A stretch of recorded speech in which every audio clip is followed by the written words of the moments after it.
দেখতে পাচ্ছ নিরামিষ ঘুগনি, এই জন্য আলু কেটে শুকনো লঙ্কা, জিরা, আদা কুচি আর তেজপাতা আমি সব রেখে দিয়েছি।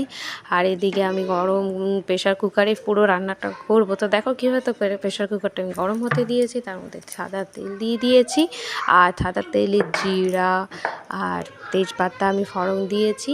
আর কেননা আমি শুকনো লঙ্কাটা দেখেছি যারা ঝাল খেতে পারো তারা অবশ্যই দিতে পারো, কারণ আমার দুটো বাচ্চা আছে, ওরা ঝাল একদমই খেতে পারে না, তাই আমি একদম ঝাল দিই না। তাই সেই জন্য আমি লঙ্কাটা স্কিপ করে দিই।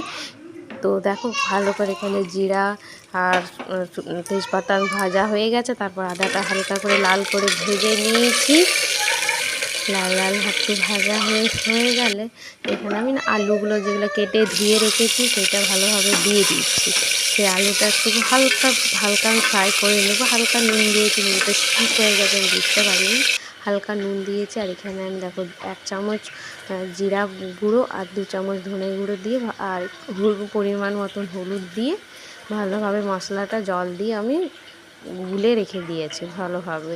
তারপর দেখবো আলুটা একটু হালকা লাল লাল ভাজা হয়েই যাবে, তখনই আমি ওগুলো দিয়ে দেবো। হ্যাঁ, এখানে আমি আবার গোলমরিচ গুঁড়ো দিয়েছি, যেহেতু আমি এটা একটু ঝাল খাওয়ার অভ্যাস করাতে হালকা গোলমরিচ গুঁড়ো দিয়েছি।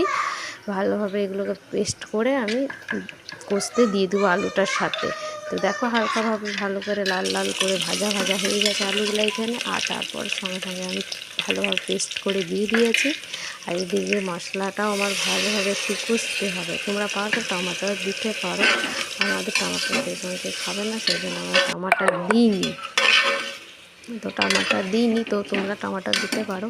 আর দেখতে পাচ্ছ ভালোভাবে কষা হয়ে গেছে। এদিকে মটরটা ধুয়ে রেখে দিয়েছিলাম, কাঁচা মটর আমি সেদ্ধ করে রাখিনি।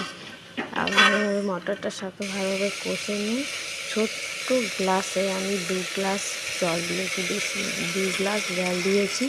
আর জলটা ভালোভাবে একটু সেদ্ধ হয়ে যাবে, পরিমাণ মতো নুন দিয়ে পরে লাস্টে আমি 2 সিটি দিয়ে গরম মশলা দিয়ে ভালো করে নিরামিষ ঘুগনি নিচ্ছি। এমনি করে বানিয়ে দেখো, অসাধারণ খেতে লাগে। আর যারা এইসব রেসিপি আরও দিতে চায় আমার চ্যানেলটা লাইক সাবস্ক্রাইব করে